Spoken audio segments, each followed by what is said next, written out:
both of these teams consider themselves worthy playoff teams, the Chargers and the Dolphins. So they were squaring up mano a mano in the L.A. area. Tua Tagovailoa. Now, he went out. I was at the game last year when the Dolphins played the Chargers, and Tua was so bad in that particular game, especially in the second half of that game against the Chargers, that you wondered if there was an imposter, like a body double, that was playing for him. But in this game, it was ridiculously good. Almost 500 yards passing, 3 touchdowns. The Dolphins held off and really held Justin Herbert in check. It's hard to say that considering the Chargers still scored 34 points, but the Dolphins get a 36-34 win. Tyreek Hill, 11 catches for 215 yards, 2 touchdowns, and a partridge in a pear tree for the Miami football team, as it was a tidal wave of offense. And the Chargers, they had a chance to drive down to win the football game, matriculate the ball down the field. All you needed was a field goal. The Dolphins botched an extra point, and so all you needed was a field goal in order to win the game. And Justin Herbert ended up turning the ball over on downs, and the clock then ran out after that. The better story, though, is where? That is right. Ding, ding, ding, ding, ding. The better story is in the losing locker room, and that is where we start. So let's discuss the question: who gets the most of the Chargers bacon-wrapped blame hot dog? Which is not to be confused with the blame pie. This is the Chargers bacon-wrapped blame hot dog, which they sell a lot of. Hot dog, hot dog, hot dog. When you leave SoFi Stadium, there's a whole cadence if you want to sell hot dogs. And there were, I counted about 40 people selling hot dogs outside SoFi Stadium after that game. Anyway, to answer the question, who gets the most of the Chargers bacon-wrapped blame hot dog, we are pointing the direction at one player, and one player in particular. We'll tell you who that player is. But we've got ramshackle, halitosis, and endurance. And we will combine all of these things together, and we are going to make a power outage, which is what the Chargers defense suffered in particular. This is a massive bacon-wrapped wiener is what this is for the Chargers here. And Brandon Staley, the head coach, who was hired originally as a defensive guru, a protege of Vic Fangio, who also got sliced up on the other side. Vic Fangio, now the Dolphins defensive coordinator. And I ended up getting this game right on Benny versus the Penny, but my analysis was completely wrong. I was convinced that the Dolphins defensively would be okay. I was right that Vic Fangio would mess around with Justin Herbert. That part of it was true. The Chargers defensively picking up where they ended last season. If you are old enough to remember the playoff game, Jacksonville and Los Angeles, and the Chargers defensively coughing up multiple furballs in that particular game against Jacksonville, blowing that big lead there, and the Chargers defense came out and they just got cooked. They absolutely got cooked, and they got a little bit of a break because the Dolphins matriculated the ball down the field their first drive. They were within, I think, the 10-yard line, and then the fumble! Miscommunication on the snap. Fumble! And the Chargers got the ball back.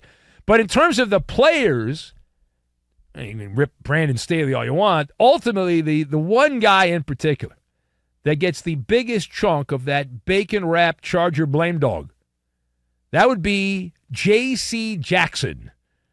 Not exactly Action Jackson, J.C. Jackson, who signed a relatively large free agent contract late to the New England Patriots a couple years back, and he was flagged for an unforgivable sin, a pass interference penalty right before halftime. Game should have been tied at 17, and I don't know what he was thinking. He wasn't thinking, and J.C. Jackson hit one of the Dolphin players. It was an untimed down. Dolphins were within field goal range. They kicked the field goal. They get the 3 points, so they're up by 3 at halftime. And that mistake there was one of a couple, because Tyreek Hill essentially treated J.C. Jackson like he worked at a South Florida marina. He abused him like he worked at that chartered boat company in Miami Beach there. And it was so bad at the end of the game, I believe J.C. Jackson got benched that Brandon Staley finally realized, I got to get this guy out of here because this guy is brutal. Not that it changed the outcome of the game, but Tua Tagovailoa combining against that Charger defense with Tyreek Hill, and I thought he was back at Tuscaloosa, and it was like Alabama playing Vanderbilt or Kentucky. That's what it looked like watching him slice and dice an NFL defense there, and just absolutely a ramshackle performance by the Bolts there. 536 yards of offense from Miami. Every offensive play, they averaged over 8 yards per offensive play. 8.2 yards per offensive play for the Dolphins. And defensively, while the Chargers were able to put up 34 points, the Vic Fangio defense did contain Justin Herbert. It's odd to say that because of the final score and the point total and all that. But if you saw the game and you were paying attention, the quarterback, Herbert, had pretty pedestrian numbers for a game like this. It was the running back, Austin Eckler, and Friend, who combined for 234 yards on the ground. So impressive performance by the Miami Dolphins offense, but it's really the defense. J.C. Jackson, and there are other guys individually defensively, but he was the biggest at the very top of the pyramid, who you got to blame. Now, secondly, in Seattle, now, my friends, the 12th man, we did hear earlier, a beaten and broken, downtrodden Nostradamus who lives in Seattle. I've not heard from J.J. and Renton. He's probably self-medicating right now with the minibar as we speak. But very cocky, a lot of arrogance there. Crying Craig's likely crying right now as we speak in Seattle. They were, listen, the Seahawks, the Rams blow. And I would agree, the Rams look like they blew in the exhibition season. They weren't even trying, and they were playing some regular players. It looked like they had never tackled anybody in their life, and yet they go out there, and all those Seahawks fans who were so confident and arrogant that they were going to beat the Rams, oops-a-daisy. You know what happens when you assume the outcome of a game? Yeah, Matthew Stafford and the Rams put up 27 first downs, 426 yards of offense, and there's like one guy on that offense other than Stafford I've even heard of. And they end up blowing out the Seahawks in the second half of that game, win going away 30-13. The Rams outscored Seattle 23-0 in the second half of that game. So thumbs up or thumbs down. The story here is the quarterback for Seattle. Thumbs up or thumbs down. Do the Seattle Seahawks have a Geno Smith problem? And 2 thumbs up. 2 thumbs up on that. Yes, we were waiting. We knew eventually this moment was going to pop up on our radar. We thought it would happen last season. It did not. Seattle was able to circumvent the schedule last year without any real meltdown situation from Geno Smith. But here we are in week 1 of the second act of Geno Smith, and he is riding the Vomit Comet for the Seattle Seahawks. He's right there at the front. He's manning the cockpit on the Vomit Comet. Geno Smith was not only a quarterback, he was horrible, suffering from halitosis. And, man, you talk about bad breath for Geno Smith. Smith, overall, was 16-26 for 112 yards, 1 touchdown, no interception. That was underwhelming, but the second half is where that was the real Geno Smith. In the second half, he was the epitome of pathetic at quarterback for the Seahawks. Just 3 of 8 in the second half for 9 yards. 9 yards, no touchdowns, obviously no interception. Seattle didn't score in the second half. Passer rating below 50. And he also had a moment where he saw the boogeyman. Very hard to look past the boogeyman. In this case, we're talking about audio, the microphones catching when defensive tackle Aaron Donald, he's a monster. Aaron Donald, not a real monster, just a football monster. So Aaron Donald was rushing towards Geno Smith.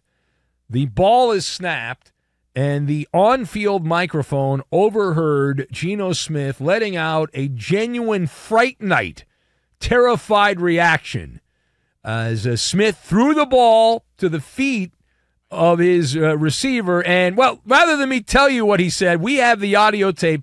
Listen closely. The voice you hear here is Geno Smith at the line of scrimmage, and listen to how Geno reacted as Aaron Donald is breaking through that Seattle offensive line. On third down, Smith, pressure comes left. Oh, my God! Oh, my God! He had a come-to-Jesus moment right there on the field. And there's a higher power. Man. Now, appropriately enough, that is also what Seattle Seahawks fans were saying watching Geno Smith play quarterback. Oh, my God! This guy blows! That's what they were saying. Good luck to Pete Carroll. And Drew Lock is warming up in the bullpen, if you would like to go that direction. Not that he's any good either. All right, final point. Let's go to Denver, where Jimmy Garoppolo, this guy plays just well enough to win. He's doing the same crap he did with the 49ers. It's only one game with the Raiders, but Garoppolo was not wonderful. He was all right. He had a couple of touchdown passes to Jacoby Myers, the ex-Pat, in his Las Vegas debut in the Mile High City, spoiling Sean Payton's first game as Denver coach. A slop fest for the Broncos in terms of penalties and execution. But it was only a one-point game. Raiders won by 1 point, and Seattle had a lot of bonehead plays in this game. The Raiders now have won 7 straight games against their division rival Broncos.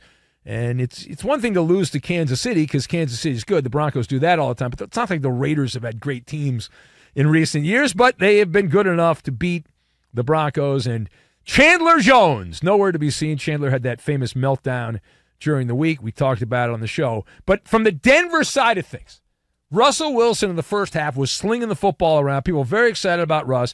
Is Russell Wilson now back on track for the Broncos based on this performance, the big first half? And I am shaking my head no. He was suitable and actually pretty good. I'll even concede, I'll be Benny Brightside for the first half. For the first half. Considering where he was, okay. But the second half performance, you got to go no. I mean, it was same old Russ. Now, he didn't have the ball a lot. The Broncos did not because of situations involving the game. But for 30 minutes, he was fine. But in the second half, he was 10 of 17, Russell Wilson, for 52 yards. He averaged 3 yards per attempt and a passer rating of 63.8, which is not good. Denver scored just 3 points in the second half, and that was the Russ that we saw last year. So there were a few things that went right for him in the first half, but last I checked, you don't get an A+ for half a day's work.